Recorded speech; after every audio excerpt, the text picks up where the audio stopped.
Gooftaatti kan jaallatamtan qulqullootaa iddoodhuma jirtanitti nagaan Waaqayyoo inni sammuu namaa gararraa hunduma keessanii wajjin haa ta'u. Waaqayyo keenyaa isa karaa hundumaa waan hundumaatiin nu gargaare guddifnee baay'ifnee galateeffannaa maqaan Waaqayyoo haa eebbifamu. Warri har'a geessan baga gammaddanii har'a ga'uun keenyaa mo'uu keenya agarsiisa. Sababa mooneef keessumatti warri Yesuus Kiristoos duukaa jiranii mo'ichaan jiru jechuudha. Mo'ichi maa inni yoo jettanii mo'ichi Yesuus duukaa jiraachuudha. Seexanni wanti inni nama duukaa fiiguuf yoo jiraate Yesuus Kiristoositti adda nama baasuufi. Namni Kiristoositti jiru nama mo'ee darbeedha jechuudha. Nama mo'ee jiraataa jirudha. Nama mataa diinaa dhidhiitaa jirudha. Maqaan Waaqayyoo haa galateeffamu. Galgala kana baay'ee ergaa gabaabaan isinii qabadhee dhiyaadheen mata duree milkaa'ummaa jedhu irratti. Milkaa'ummaa. Macaafa Iyyaasuudha. Boqonnaa tokko lakkoofsa 8 dubbisaa. Isumarran ture jechuudha. Baay'ee daqiiqaa xiqqoon isin duukaa fudhadhaa. Daqiiqaa 15 duwwaa jechuudha. Namni yeroo kana baay'ee taa'ee dhaggeeffachuuf yeroon qabu waan ta'eef anis daqiiqaa 15 duwwaan isin duukaa fudhadhaa. Daqiiqaa 15 laattanii ayyaana Waaqayyoo yoo na duukaa hirmattanii isa jireenya keessan irratti immoo yoo dhugoomsitan yoo jireenya keessan irratti appilaayi gootan nama biraa taatanii akkasiin jijjiiramtan homaa shakkii hin qabu.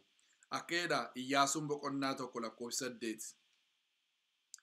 Macaafni seeraa kun afaan kee keessaan dhibamin halkaniif guyyaa waa'ee isaa yaadi.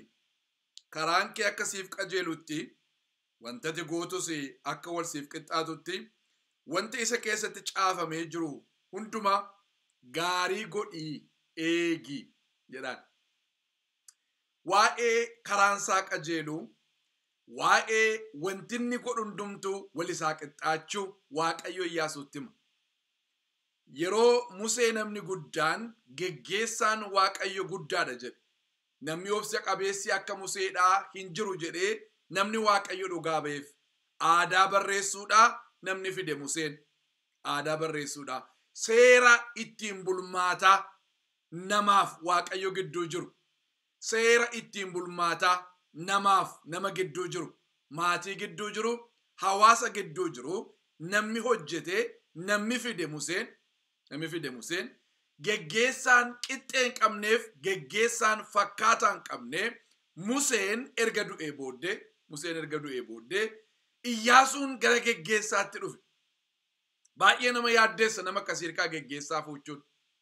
Maaliifii sabni waggaa 40 waan bare qaba waan ta'eef bulchiisa gaarii akkasii geggeessaa guddaa akkasii namaaf Waaqayyoon walitti fiduu danda'u akka nama hiriyaa duukaa haasa'utti Waaqayyo duukaa haasa'uu kan danda'u namas abboommota kurnan isa Waaqayyo quba isaatiin barreesse Waaqayyo biraa dhaqee fuudhee Musee nama jedhamuun Israa'el geggeeffamaa ture dhufee immoo nama geggeessee hin beeknetti. Isinii galee nama muuxannoo geggeessuu hin qabnetti. Nama muuxannoo geggeessuu hin qabnetti. Garuu immoo nama geggeessaa kana jalatti guddate. Baay'ee barbaachisaadha kun. Nama geggeessaa kana jalatti guddate. Nama geggeessaan kun immoo harkarra kaa'e. Nama geggeessaan kun immoo fileen. Nama geggeessaan kun immoo fileen. Nama immoo gabatee kakuu Waaqayyoo yookaan immoo iddoo buufata Waaqayyooti kan hin mixxiqne. Yeroo Museen naqus yeroo Museen hin dhaqnes. Yeroo ulfinni Waaqayyoo mul'atus yeroo ulfinni Waaqayyoo mul'annes. Halkanis guyyaas. Yeroo itti tolus yeroo itti hin tolles. Haala kamiin iyyuu iddoo itti Waaqayyo argamu godoo Waaqayyoorraa lafa gabateen kakuu Waaqayyoo jirurraa nama hin mixxiqne immoo ture Iyyaasuun. Ilaalaa gaa kwaalitii isaa tokko eessatti guddatee gabatee kakuu Waaqayyoo biratti guddate. Gabatee kakuu Waaqayyoo yeroo Museen naqus yeroo Museen hin naqnes Musee ilaalee hin deemu jechuudha. Achuma jira halkanii guyyaa yerootti yeroo malee. Tokko isa. Lammaffaa immoo geggeessaa guddaa kana jalatti immoo maal ta'e guddate mooti. Gargaartuu Musee jedhame beekama ture. Isa tajaajilaa isaa wajjiniin jiraataa immoo ture akka inni itti bulchu immoo beeka ture. Sadaffaa immoo gaarummaan ni qabu inni geggeessaa kanaan immoo filameetu harki immoo irra kaa'ame. Amma gaa nama kanatu gaafa inni geggeessaatti dhufu Israa'eliin biyya Kana'aanitti galchuudhaaf ilaala Museen fidee biraan ga'eetu ittiin galchin du'e waan ta'eef amma kakuu waggaa 400 ol eegame. Israa'eloonni waggaa 430 guutuu biyya Gibxi keessa turanii amma gaanii waggaa 40 guutuu adeemanii biyyichatti galuudhaaf yeroo isaan jeenitu waan Waaqayyo Abrahaamii wajjin dubbatee Yisihaaqitti dabarsee Yaaqoobitti dabarsee yeroo inni itti raawwatamuudhaaf jedhe. Israa'eloonni warri karaa irratti dhalatan hundumtuu dhumanii dhaloonni haaraan dhaqanii yeroo isaan kakuu dhaaluudhaaf jedhan. Waaw! Yeroo akkasii geggeessaa dhufeedha Iyyaasuun egaa. Yeroo akkasii geggeessaa dhufeedha laala. Kakuu waggaa 100 meeqaa Waaqayyoon raawwachiisuudhaafi saba lafa onaa irratti dhalatee waggaa 40 guutuu waa'ee kanaa yaadaa, waa'ee kanaa kadhataa, waa'ee kanaa haasaa, waa'ee kanaa dubbisaa, waa'ee kanaa barreessaa, waa'ee kanaa jiraataa saba ture kanaa dhaqeetti galchuudhaaf jedha laala. Biyyichi immoo cufamee jira. Biyyicha keessa immoo saba jabaadha jedhamutu jira. Loltoota biyya lafaa irratti beekamoo ta'antu immoo biyyicha keessa jira. Amma gaa yeroo muddamaa akkasiitti galaanni Yordaanos utuu isaan dura jiru Yerikoon cufamtee utuu isheen jirtu namni Yerikootti gadi ba'uudhaaf ol galuutu hin danda'in. Gooti immoo namoonni akka Musee immoo kufanii yookaan immoo karaa irratti hafanii. Namni muuxannoo immoo waa geggeessee hin beekne immoo yeroo nachi as geggeessaatti dhufu maal jedhaan Waaqayyo yaa Iyyaasu akkamittiin karaan namaa akka namaa qajeeluu fi akkamittiin akkati milkooftuun sitti maal. Haaleluyyaa. Akkamittiin karaan kee akkasii qajeeluu fi wantati gootu hundumtu waan meeqa, waan tokko, waan lama, waan sadii hin jenne wantati gootu hundumtu akka wal sii qixxaatuu fi dubbiin seeraa inni Museetti kenne kuni afaan kee keessaa hin bu'in. Tokko kun. Lammaffaa immoo halkaniif guyyaa waa'ee isaa yaadeen. Waa'ee maalii? Waa'ee dubbii seeraa isa karaa Musee garbicha kootii sitti kenname. Amma wantati yaaddu attamittan mo'a warra kanaan keessa jiran gosa sana hundumaa attamittan mo'a. Sanyii Aanaaqiinii warra jajjaboo namoota caalan sanaa attamittan mo'a. Tooftaa kamiin deemuun narara. Eenyutu waraana kana dursa. Eenyuun hin dura hiriirsee eenyuun immoo itti aansa. Saba kana attamittiin hin geggeessa. Yordaanosiin attamittiin ceena. Yerikoo attamittiin diigna. Ergachi ga'ee booddee immoo attamittiin dhaala kana hiraa. Waa'ee isa kanaa yaadinee wanti yaaduun irra ture silaa isa kana. Amma wanti nuyi yaadnu isa kana. Sinii galee garuu wantati yaaddu isa kana miti dhiyennaanii wantati yaaddu isa caafamee jiru kana yaadee halkaniif guyyaa utuu gargar hin kutin waa'ee isa dubbii ansitti kennee yaadu. Lammaffaa immoo dubbichi immoo yeroo hundumaa afaan kee keessaa hin dhibamin. Waan itti adeemaa jirtu hin dubbatin. Waan ta'uu barbaaddu miti na dubbattu. Wanta dubbattu dubbii isa caafamee jiru. Haaleluyyaa. Maqaan Waaqayyoodhaa bara baraan kan eebbifame haa ta'u. Akkamittiin akka inni milkaa'u, akkamittiin akka inni fiixaan ba'u, akkamittiin akka inni galma ga'u Waaqayyo Iyyaasuutti dubbate. Maqaan Waaqayyoo haa galateeffamu. Firoota koo Waaqayyo milkaa'ummaa fiixaan ba'umsa nama hundumaa barbaada waan isin beeku. Maa inni yaadi Waaqayyoo anarratti yoo itti sirratti yaadi Waaqayyoo akka ati milkooftuudha. Wanti hundumtuu akka inni wal sii qixxaatuudha. Karaan kee akka inni sii qajeeluudha. Waaqayyoon inni barbaada. Yaadni Waaqayyo sii qabu kan nama tokkoof, nama lamaaf, nama sadiif, nama 100 miti. Namoota biyya lafaa irratti uume hundumaa fi Waaqayyo wanti inni karoorse milkaa'ummaa. Maqaan Waaqayyoo bara baraan kan eebbifame haa ta'u. Waan nama dinqu isa tofii keetiin milkaa'uu barbaadu caalaatu Waaqayyo milkaa'ummaa kee barbaada. Sababiin isaa milkaa'ummaa kee keessaa milkaa'ummaa namoota baay'eetu jira waan ta'eef tokko kun. Milkaa'ummaan kee immoo milkaa'ummaa namoota warra kan si dura milkaa'anii keessa waan jiruuf. Ilaala ila namooti hamilkaanii fi warri sidura hamilkaanii fi ati milkaa'utu sirrar maalifi milkaa'u isaanii keessa jirtaati milkaa'u isaanii inni tokko si milkeessuudha waan ta'eef namoonni sidura milkaa'ummaan isaanii si milkeessuudha milkaa'ummaan kee immoo milkaa'ummaa namoota baay'ee qabatee dhufa maalifi walitti qabeetu walitti wanta walitti wal fudhatee adeemu ijaare waan ta'eef waaqayyo akkuma bu'aan akkuma dhanni keenya guutuun bu'aadhaan garagaraarraa hojjetametu hunduma keenya namoota biyya lafaa irratti fide waaqayyo mana tokko ittiin ijaare nu hundumtuu dhagaa jiraataadha mana fuuraa taanee akka ijaaramnuuf jedha barreessaan warra Ibrootaa mana tokko ijaara waaqayyo an dhagaa jiraataadha ati dhagaa jiraataadha dhagoonni kun walirra kaa'amaniitu mana ta'u akka dhuunfaattis mana fuura qulqulluuti nuyi deebinee walitti dhufne immoo mana tokko ta'an isinii galee amma Kiristoos dhanna tokko garuu ati dhuftee an dhufee isheen dhuftee inni dhufee nu hundumti keenya walitti yeroo dhufnutu dhanna guutuu taana dhanna maalii dhanna haaraa dhanna kakuu haaraa taana yookaan immoo Iyeesus Kiristoosiin taana jechuudha inni dhufeetu mataa ta'a nu immoo bu'aa dhanna walii taana jechuudha kanaafi ati milkaa'ummaa namoota sidura jiraniiti milkaa'ummaan isaanii milkaa'uu isaanii keessa jirte jechuudha milkaa'uu isaanii keessa lammaffaa immoo milkaa'uun kee immoo milkaa'uu namoota baay'eeti waan ta'eef milkaa'uu namoota baay'eeti waan ta'eef yoo ati milkaa'uu diddee milkaa'uu nama baay'ee waan gufachiiftuuf milkaa'uu nama baay'ee waan gufachiiftuuf waaqayyo isati milkaa'uu barbaaddu caalaatu milkaa'ummaa kee barbaada maqaansaa bara baraan kan eebbifamee haa ta'u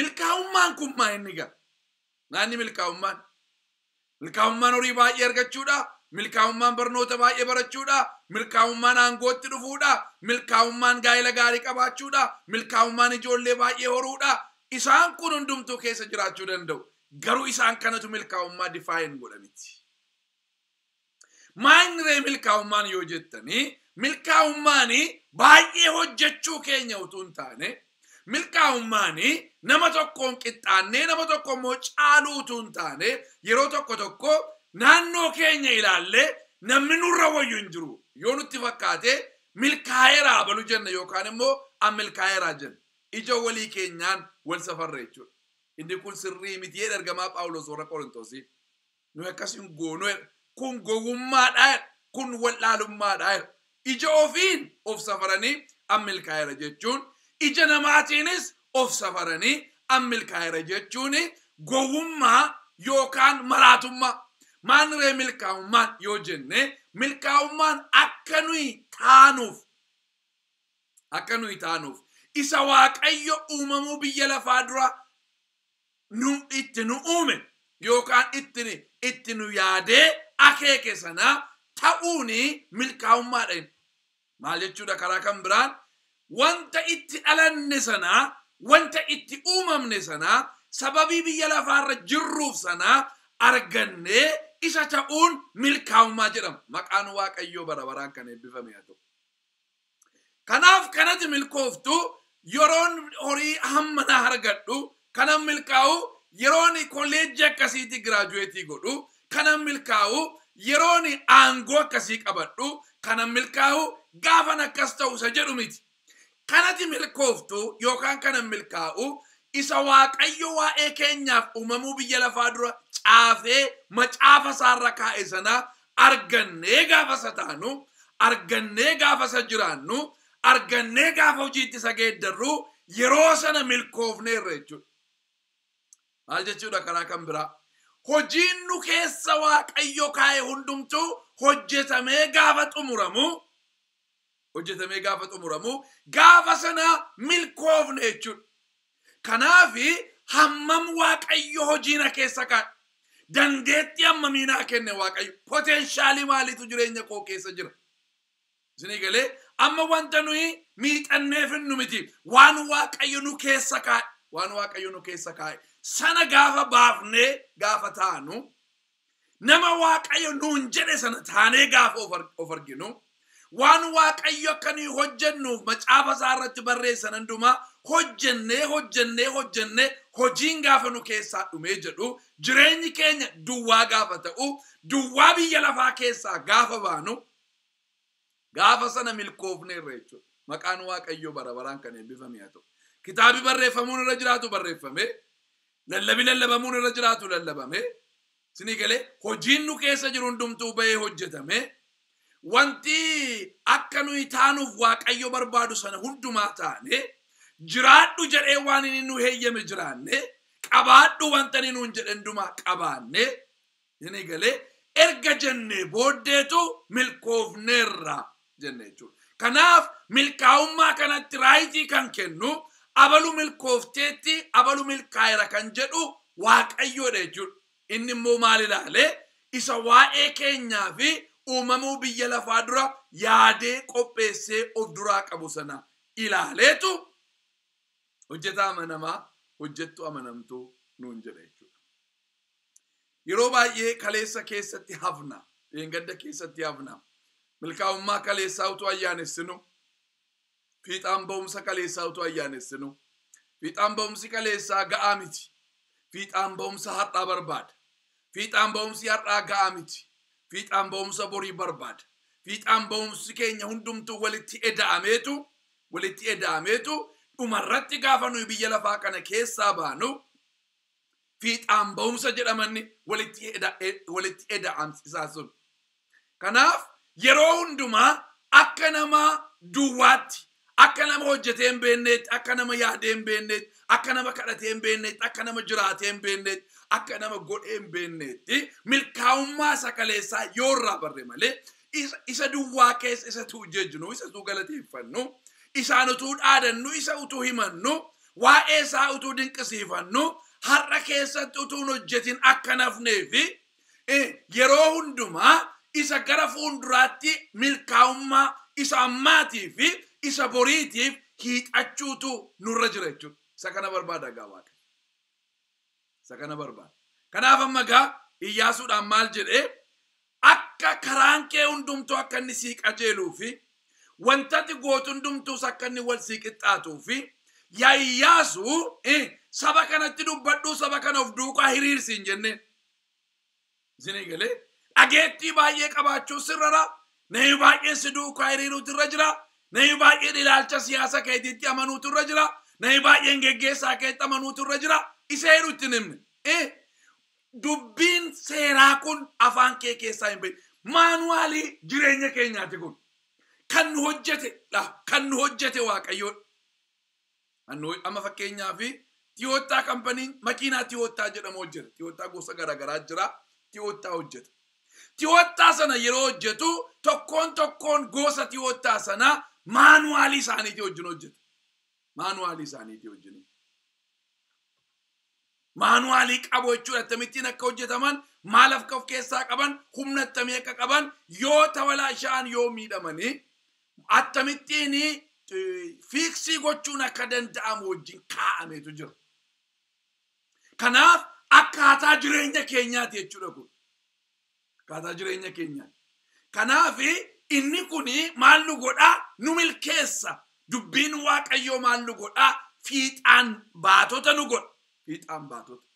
Wanti ati gootu hundumtu. Wanti ati gootu suni sila jedheera. Kanan itti hiikee dhufi milkaa'ummaamti kuni waan itti xilatan argatanii isa jiraachuudha. Isa waan itti xilate sana yeroo argattu immoo inni tokko isa tokkotti si dabarsaa si geessa waan ta'eef kan si geggeessu karaa sana irratti dubbii Waaqayyoo kana jechuudha. Dubbii Waaqayyoo kana. Dubbiin Waaqayyoo kuni humna hojjetu waan of keessaa qabuuf billaa qara lamaan qaramerra waan caaluuf waan hin jirre jiraachisu. Waan du'aa kaasu, waan ta'uu hin dandeenye taasisu, waan bifa hin qabnetti bifa gochuu, waan ol ka'aa gadi buusu, waan gadi bu'e immoo ol kaasu, waan dukkana ta'e ibsu, waan danda'uu fi humna dubbii kanaatiinitu geggeeffamtee, humna dubbii kanaatiin jiraatteetu milkoofte jechuudha. Maqaan isaa bara baraan kan eebbifame haa ta'u. Kanaafitu Waaqayyo firoota koo, kanaafitu dubbii Waaqayyoo kan harka keenyatti nuu kenna. dubbii waaqayyoo warri dubbii waaqayyoo kana qabdan warri Yesuus Kiristoos jireenya keessan keessa jiru warra Hafuura Qulqulluu irraa lammaffaa dhalattanii hin milkooftu jechuudha. Hin milkooftu. Waaqayyoo akkati milkooftutti si uume. Dandeettii si milkeessutu si keessa jira. Humna si milkeessuu danda'utu, humna fiixaan si baasutu, humna galmaan si ga'utu, humna si deemsisuu danda'utu, humna si geggeessuu danda'utu, humna karaa si agarsiisuu danda'utu, humna akkati dhimma baaftu akkati waa'ee baaftu si godhutu, humna fuuldura kee ibsee waan nama arguu hin dandeenye si agarsiisutu sirka jira jechuudha. Humna Hafuura Qulqulluu, humna dubbii waaqayyoo. Maqaan waaqayyoodha bara baraan kan eebbifame haa ta'u. Kanaaf ergaan sitti immoo dhufe yoo jiraate hin milkoofta. Milkaa'uudhaaf immoo dubbiin waaqayyoodhaa afaan kee keessaa jiraatu halkanii guyyaa waa'ee isa caafamee jiru dubbii waaqayyoodhaa yaadi. Yoo sana waan karaan kee wal sii qixxaata, wanta ati hojjettu hundumtuu karaan kee sii qajeela, wanta ati hojjettu hundumtuu immoo wal sii qixxaata. Maqaan waaqayyoo bara baraan kan eebbifame haa ta'u. Akka caafamee jirutti waaqayyoo bara kana milkaa'ummaa siif haa kennu. Guyyaadhaa guyyaatti, yeroodhaa yerootti milkaa'aa jiraadhu. Milkaa'ummaa inni tokko milkaa'ummaa kan biraatti si yaa dabarsu. Haaleluyyaa. Ergaa kanaan jajjabaadhaa.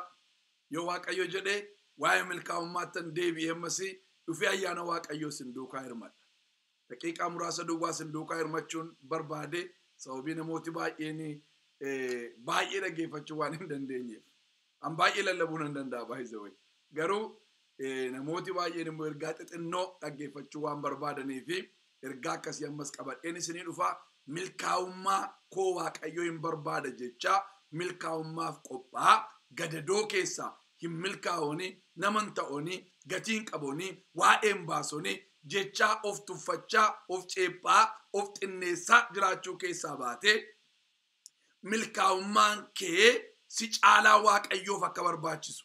Milkaa'ummaan kee si caalaa obboloota kee naannoo kee jiraniif, si caalaa namoota dhaloota si booddee jiraniif akka barbaachisu beektee yoom milkaa'ee namoota baay'eetu na dudduubaa milkaa'a. Yoom milkaa'ee namoota baay'eetu na wajjiniin milkaa'a. Isa jedhu yaaddee milkaa'ummaa nama baay'ee baattee akka jirtu beektee milkaa'ummaa nama baay'ee baattee akka jirtu beektee milkaa'ummaadhaaf akkati qophooftu si jajjabeessa. Obboleessa koo obboleettii koo harmee koo abbee koo milkaa'uudhaaf saalaan nun dhowwu, milkaa'uudhaaf umuriin nun dhowwu, milkaa'uudhaaf iddoo nu itti dhalanne nun dhowwu, milkaa'uudhaaf horii hammi nuyi qabnu waan tokko daangaan godhu, milkaa'uudhaaf haalli barnoota keenya nu daangessuu hin danda'u. Wanti milkaa'ummaa irraa si deebisu tokko iyyuu hin jiru. Simbirroon barrisuu inuma dandeessi akka isheen barriftu godhee uume waan ta'eef. Naachii yookaan qurxummiin galaana keessa jiran hundumtuu daakuu danda'u. Maaliif uumamumaan kenname milkaa'ummaan suma keessatti hojjetamee jira. Milkaa'ummaan suma keessatti hojjetamee jira. Maqaan waaqayyoo bara baraan kan eebbifame haa ta'u. Milkaa'ummaadhaaf ati kaateenaan akkati milkoofne godhee wanti si deebisuu danda'u tokko iyyuu hin jiru. Wanti si dhowwuu danda'u hin jiru. Wanti si daangessu hin jiru. Biyyi lafaa guutummaan harka wal qabatee akka inni milkoofnettan dura dhaabadhe yoo jedhe hin danda'ani. Haaleluyyaa. Milkaa'ummaa keetti gufuun siif si duwwaadha. Akkaataa ati itti yaadduu fi akkaataa ati itti ilaaltu, akkati ofii kee ilaaltu, akkati waaqayyoon ilaaltu, akkati yeroo ilaaltu, akkati bara ilaaltu, akkati haala ilaaltu, akkati waa ilaaltu milkaa'ummaa kee daangessa. Kanarraa kana fi eenyuyyuu milkaa'ummaa kee dura dhaabachuu hin danda'u. Milkaa'ummaadhaaf si uume waaqayyo. Haaleluyyaa. Maqaan waaqayyoo bara baraan kan eebbifame haa ta'u. Ergaa akkasii isinii qabadheen dhufa. Ammasittiin garuu milkaana eegaa. Haaleluyyaa. Galgala eebbifamaa qabaadhaa. Warri kaan immoo ganamaaf guyyaa eebbifamaa qabaadhaa. Waaqayyo sinaa eebbisu.